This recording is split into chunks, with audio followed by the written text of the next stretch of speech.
If you want my body and you think I'm sexy, come on. Yeah.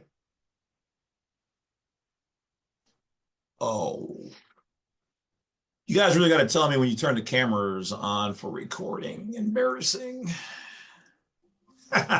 What's going on, guys? As always, I like to have a little fun, talk a little jazz, talk a little trash. That is just what it is from the man in black, the international man of mystery, the Bad Wolf. And welcome to Badwolf Unincorporated. Let's get going. All right, so this particular video is going to be about some of the, well, we're not going to call it grammatical deception. We're going to call this the truth. What is the difference between the state, United States, and citizen? When I use these terms and I'm like, there's a difference between this and this, and people, some of the naysayers out there, because there's always some people who want to pipe up instead of listen. And an old timer, an old Jewish man who helped raise me, always used to say, you know what? You have two ears and one mouth. You should be listening twice as much as you talk. There's some wisdom in that. L'chaim. So that being said, there are differences. Just because you guys use these words and think they all mean the same thing, they do not. One of the reasons why it's hard to have them recognize the differences between your private and public side is because on the grand scheme of things, on the top of the globe, sorry, I know I probably just aggravated a lot of flat earthers, which I don't really care. You want to believe it's flat, it's flat. You want to believe it's globe, it's globe. I don't really care. Either way, from up above, looking down, it's all in the same family. So that's how they get away with it by saying, oh, it's all in the same family. But yet they have laws, federal codes that specifically, distinctly differentiate those terms. And we're going to look at it. Now, one of the things I've always said is, you guys, in America, we use which camera? Which can we get some light in here too? Guys? Where's my staff? Guys? It's like I do everything. Oh, it's right. I do this by myself. Okay, I guess. Here we go. There we go. All right, then. Thanks for standing by, neighbor. America's Dictionary, Merriam and Webster's. These are for our words, which have our words and then our definitions of them. For all of the state citizens, nationals, non-residents, private, Americans, courtesy of Brian A. Garner. Still don't know where he's born at. I should probably look it up. But I know that he does his work through London, or let me say this all correctly here. Uh, Great Britain, ties to London, through Canada, and distributed here for the Maritime Admiralty Jurisdiction of the Public, which is a private group of individuals, persons called U.S. citizens that under 8 U.S.C. 1101(22)(a), we have a right as nationals, B, to declare ourselves either or. And this is for the law jurisdiction. They do everything in black and it's their law, black's law. This is the same words that we share, but their definition of that word, which has a different meaning most often than the American one.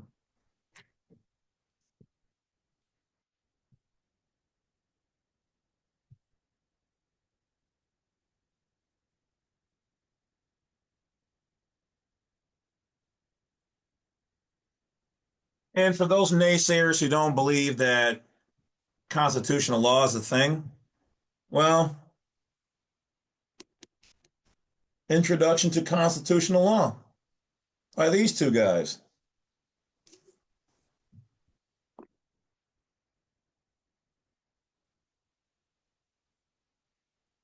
put on by a legal education school.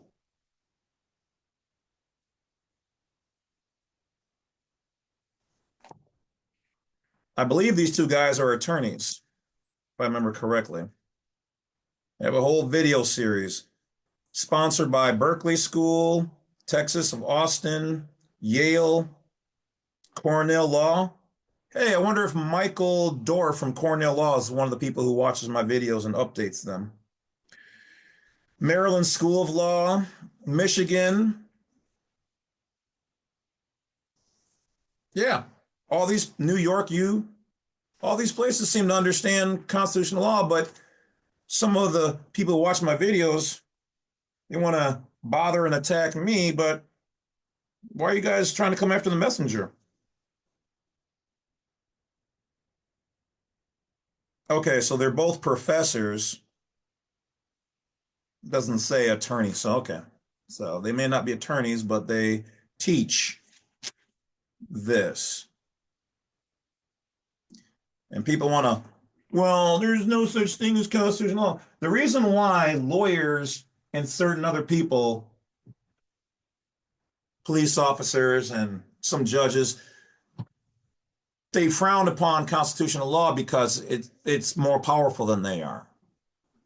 And they're supposed to recognize it and respect it, but it's not used in their normal day of practice.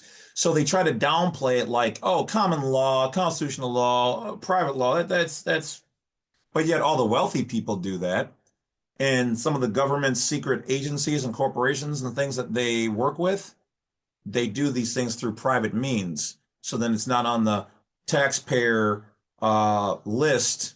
Okay, that's how you hide things. Everybody does it, but the normal average U.S. person, national, we don't use these things. It's everyday business for them, but you have to be that smart. Now, we're going to jump into the video. Once again, as always, guys, thank you. If you're new here, welcome to the tribe. Please subscribe. To all my OGs out there, thank you, each and every one of you guys, for supporting with your donations and the gifts that some of you guys have sent in. Thank you, thank you, thank you. Like I said, I do these things and it helps me to take care of my family. Everybody's got bills and whatever else, so I appreciate it because you guys are allowing me to let me, do what I want to do on a daily basis, and this is my dream work, and it's made reality by you guys. So thanks. So I'm never going to stop thanking you guys or appreciating or asking for your help in any kind of way, shape, form, or fashion. If you want to and you can, cool. If you can't, then so be it. All right, so I'm setting up my other computer here. My old one, I'm surprised it's still running.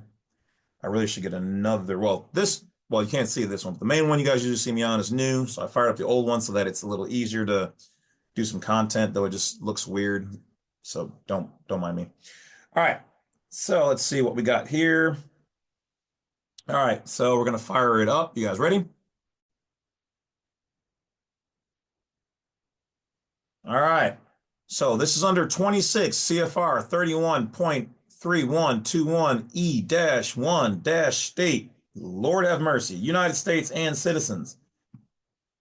If you don't believe me, I'll leave this up for a second. You can copy it from the title and go check it out.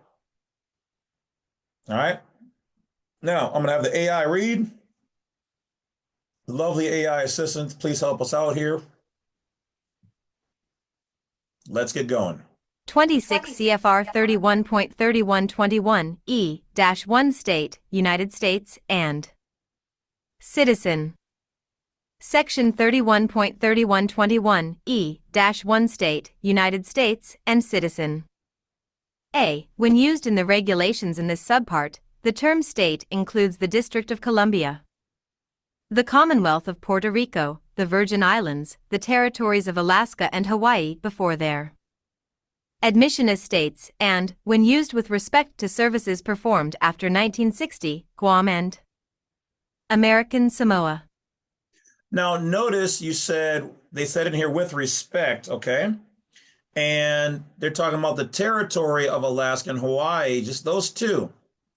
So when you see, and this is why it gets confusing. This is why it can be hard, because Here, when they're utilizing the word state, you notice they didn't say anywhere in here America by itself or geographical. They're talking about literally the District of Columbia, Puerto Rico, the Virgin Islands, and the territories of Alaska, which are separate. But they're also talking about this was before the admission to the states. So they're basically saying that Alaska and Hawaii, before they were brought into the Republic, the geographical, they were considered part of the term state. All right. So she probably won't do this thing. But let's go on. Let's see what else they mean in here. B. When used in the regulations in this subpart, the term United States, when used in a geographical sense, means the several states, including the territories of Alaska and Hawaii before. So now what they're saying is if you see the word United States, so the term state by itself can have a meaning. The term United States can have more than one meaning. Now, generally, depending on if there's a capitalized S for state and a lower s for state, generally the lowercase s means the major state or the superior state. Capitalized S generally means the inferior or the corporate. Okay? So don't get all hung up on it. Just understand that the term state and United States can have different meanings. All right? Now, from my understanding, if I remember it correctly, don't quote me if I'm wrong, education, entertainment purposes only.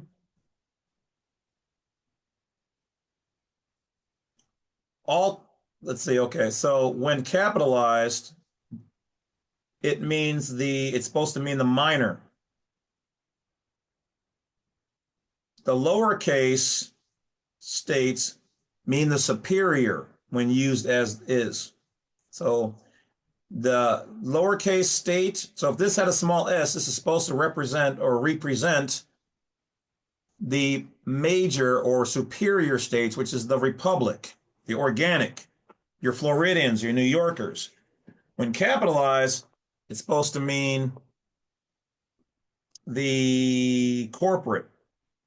All right. I may have that backwards, so don't quote me, but if I remember correctly, that's what it is. I know Cornell law changed it from the term state, capital S, to small s, but then in the definition, it has the capital. Okay, so anyway, these are the smaller intricacies of the legal department. So don't quote me on that. Don't let that get you hung up, but there's a difference there. I just don't remember. I think I have it right the first way. Small state, but then it can also then, if it's used at the beginning of the sentence, be capitalized. So it's just a really wacky thing. We start getting down into the quantum syntax grammar of things. So I just want you guys to know there's a thing there. Don't get hung up on it. All right, so now let's check out B here and see what they mean by states. B. When used in the regulations in this subpart, the term United States, when used in a geographical sense, means the several states, including the territories of Alaska and Hawaii before their admission as states, the District of Columbia, the Commonwealth of Puerto Rico, and the Virgin. So now basically they're saying that notice that there's no the here. It just says United States when used in a geographical. So they're telling you that this means the real land, not a fictitious world like on paper, like their maritime jurisdiction. Static. Okay? Ground. And when you see the term, though rarely used these days, the several states, like in the GPO style manual, Section 5.23, but I think it's the 2000 version, still uses the term several states. This means America. This means all the physical ground that's really in America.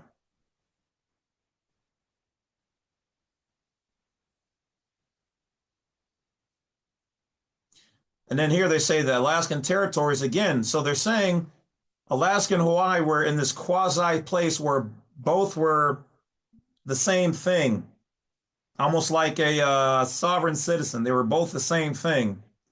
They were a state, and then they were this. But really, what it was is there was an over. Well, it was kind of a. They were being converted. Let's just say that they were in conversion. And then it says the District of Columbia is considered to be part of the several states. So though these areas are not America, they're American. They're in the family. They are so recognized.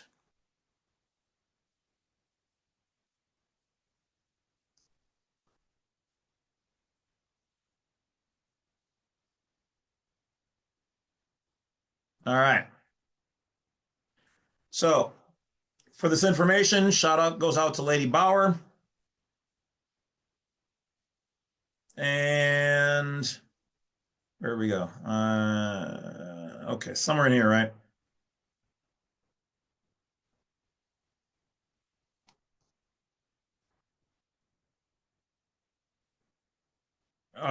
This is why I don't use the old computer. Come on. Close. Ouch. Okay, whatever. Not going to work. Fine. Fine. All right. So it includes Guam, American Samoa, and then used in a geographical sense. So what they're saying is that in the same area, there's a difference between the geographical entity and the fictitious corporate entity. The term citizen of the United States includes citizens of the Commonwealth. So they're included. But these people here can also be considered nationals because they're born in their area.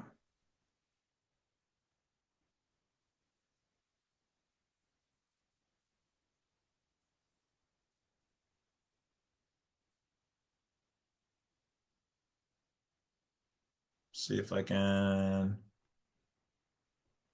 It just won't close. Voice options.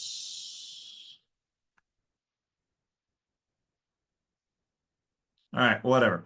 So it says, note, there is no reference in this administrative procedural regulation that refers to any of the 50 states of the Union, the constitutional republic, by definition. Okay? So the exclusion of any reference to the 50 states of the Union means that the 50 states of the Union are foreign states to the territorial jurisdiction of the national government. So here, they're basically just saying what I was just telling you. So there are the corporate or territorial states. And remember, a state just means a collection of people underneath the same either banner, flag, ideology, or system. That's all that state means. But here, they're saying the 50 states of the Union. Now you're talking about the organic, the physical ground, the physical people. This is referring to the fictional, strawmen, paper, maritime, employees, occupation, occupied. These territorial states referred to in this regulation are clearly part of a distinct and unique jurisdiction that has no nexus with the constitutional republic, because the Constitution and the government allowed the territorial states, the corporations, those entities, state of this, state of that, to have their own bubble within the family. Now, they are subservient to the Republic and the Constitution, but they can do their own things as long as they are not denying you your constitutional rights.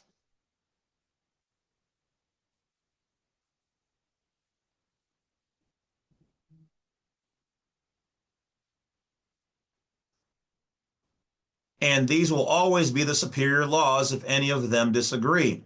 However, on the state level, state of Maine, let's just say, if you get married, well, that's a state thing because the government doesn't provide that. That's 100% their product. Your fault.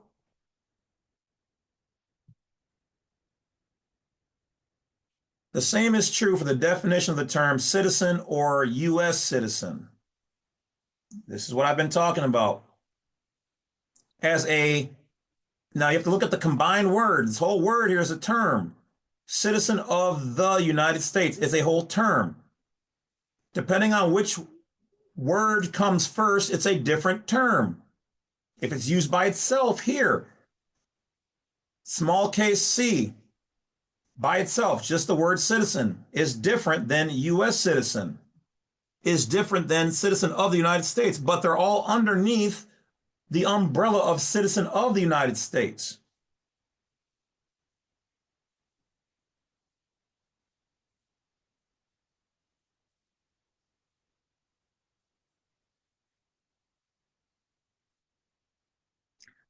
One born in a territory belonging to the United States and is a different type of citizen from those born in the constitutional republic.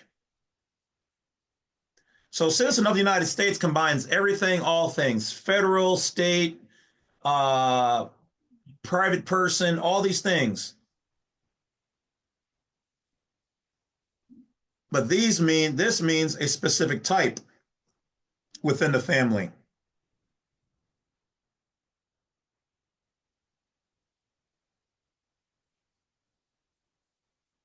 This is the original, just the word citizen. They put the word U.S. in there and it makes it a modifier, becomes a different thing. From those born in the constitutional republic, your nationals, your state citizens, your private citizens, non-resident aliens, foreign national, Arkansan, Texan, Floridian. The states listed are property of the U.S. government, fully within the congressional control. The U.S. citizen.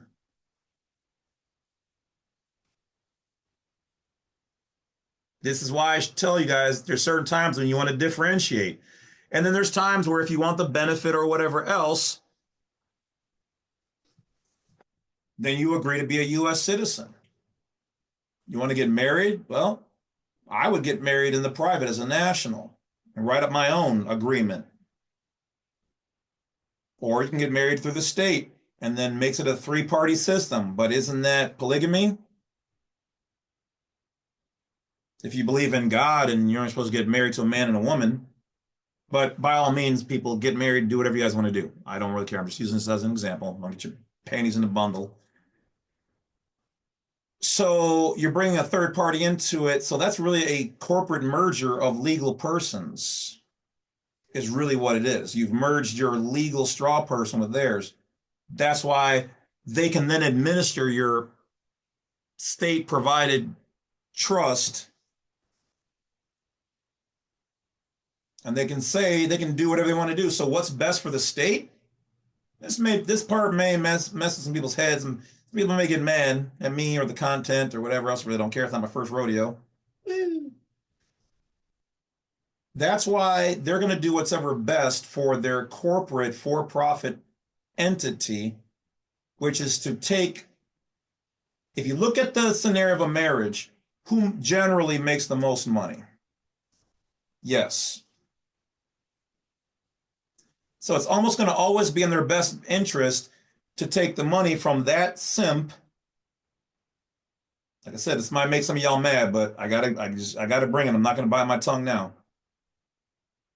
In some cases, it could be man or woman. So use it as, but generally the male is the one in the male-dominated society that's going to be the breadwinner and the head of the household, makes the most money. If she's not happy, and for the love of God, I'm going to say this is probably going to, this section is probably going to make a lot of people mad. I'm going to back up. I'm going to jump into this, and then we're going to get back. If you really find, a lot of people should be doing better vetting on who you're going to get married to. Ladies, don't get married just for the title of being married. Because some out there are using it for a hustle, and the system is then hustling you. That's where I'm going to go with this. If the person is, you guys aren't jiving, that's separate, do your thing. But gentlemen, also have some more discernment before you get married. Man or woman, I would recommend putting your stuff, your assets in a trust before getting married. It's another form of getting a prenuptial agreement. This protects everybody. What you come with is yours. What you guys make together, you can then split down the middle.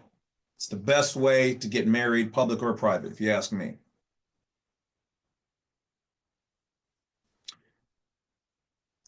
If she decides that she's no longer happy and she puts her happiness over her family's happiness, and I know it's kind of hard. You have to figure out what's best for you.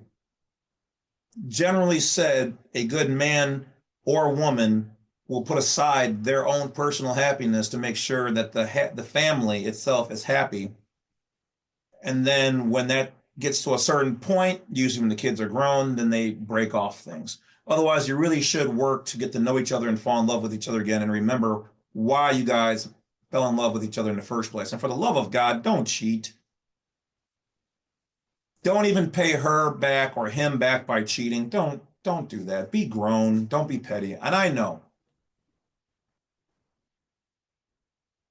you're angry in a moment. Just walk away. Take the higher ground if at all possible. That's all I'm saying. You're grown. Do what you want to do. Now let's get back to it. So with the court and the state, they want to make money. They're not your friend. So logically, if I'm a business like them, and my best interest would be to take money from the man or the woman, whoever's making the most money, give it to the other one who usually is not as business or financial savvy, because they're going to blow it right back into the general area, which is good for businesses, which then feed the state and the system. Then you got to pay the lawyer and all the other good jazz. So the system wins there. This person is now broke and devastated. This person is now living off the lap of luxury, usually finds somebody else who then milks them out of their money and disappears. This person is then alone and miserable. This person then rebuilds better than ever and finds somebody generally better than the first person who didn't appreciate them and didn't cheat on them and whatever else. Through all of this, the system wins. Cheating, having a hoe phase, physical abuse, lawyer, court, daycare, repo, landlords, all of them are making money but you. And then this man or woman, generally a woman, but men have put women on child support, depending on your state and whatever else, will then put that person on child support. So then that's more money coming back into the system and more money for all of those industries that the state and system provides. Now, I do believe that some people should take care. I think all people should take care of their responsibilities in whatever form they are. But when you put that person, male or female, on child support and generate even more money as a belligerent combatant, but money maker to the system, which is why certain states like the one I'm in or whatever else lean towards generally the female, then what happens is they say, well, you should get more money, or this person's mad. They say, you should get more money from that man or female. The state is all behind it because they get their kickbacks from the government. The program is behind it because they get to take more money from this person, but they get to make more money than what they're already making off this person, and then they give you that sliver. That's why when you get that little punk $200 or $300, you're like, well, where's the rest of the money? And then they go, oh, well, he's just being lazy. he needs to make more money, so then he or she attacks he or she. But in reality, the daddy piece of chicken is going to those people, and then they tell you, oh, well, there's the court cost, the court fee, there's this and that, the filing fee, the lawyer fee, the judge, and then this and that, and blah, blah, blah. So then that person then goes, well, then let's go after him or her again for more. And then they have you guys fighting in where? A court, basketball court, tennis court, a back and forth battle between two opposing sides where one side rules and wins and makes the most money compared to the people on the court. Look at your basketball court. You think that those people on that court, do you think anybody on any court makes more money than people who host the court? Go ahead. I'm waiting. Go ahead. You can't. The house always wins if you play in the house. In order for Michael Jordan or whoever else, hell, even Oprah, whoever, in order for that show to be put on to whatever else, the person who controls the ownership of the show or the court and the distribution thereof is the one making the most money off of you guys. They have to. Otherwise, they couldn't afford to pay those people to dance around like monkeys, be the court jesters, and entertain you. They have to make enough money to be able to pay all those people. So if somebody, and this was told to me once again by the God rest his soul, Abraham, the Jewish man who helped raise me years ago and taught me a lot of this stuff.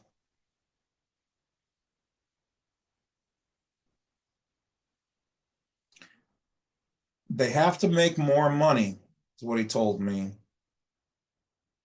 so that they can pay and make you shine and control when you light up and when you burn out as the puppet masters. If you take red and black ants and put them in the jar, they'll be fine. They just want to get out of the jar. But if you take that jar and you shake them up, the ants aren't worried about the man behind the curtain like in The Wizard of Oz. They're not worried about the judge and the lawyers. The ants aren't worried about the hands shaking the jar. They fight each other and generate energy as belligerents and combatants. And that energy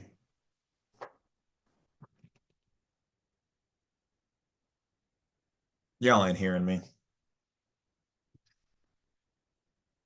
People out here attacking me for giving away information, giving you guys insights, the system watching me, people in the audience trying to, not everybody. I'm trying to build up something so you guys get where I'm going with this.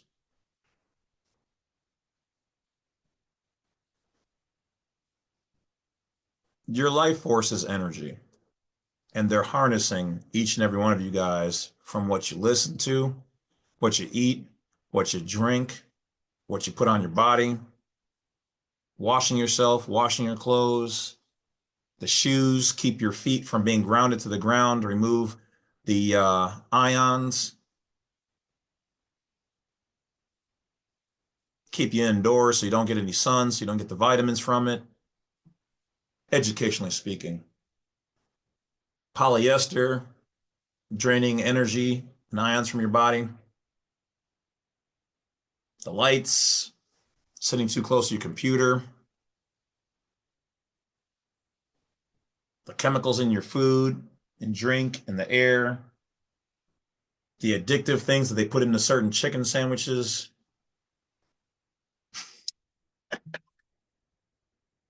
You guys see it yet? Remember, this is just entertainment. This is just me as the madman in the box, doing what he does best, thinking a lot. Oh, what was I going to get to at the end there? They're like vampires or energy vampires, and they're draining your energy. And some of you guys are going willingly into the chamber of doom.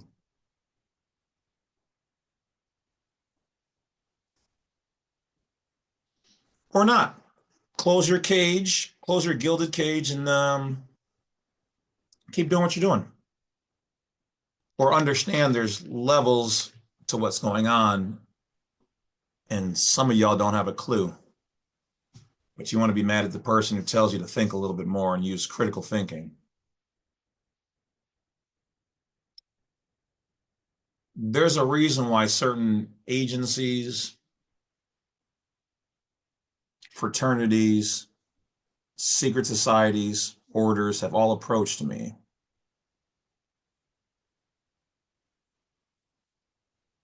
But I do this for you guys. Because they're feeding off your energy and mine. It's about time to wake up.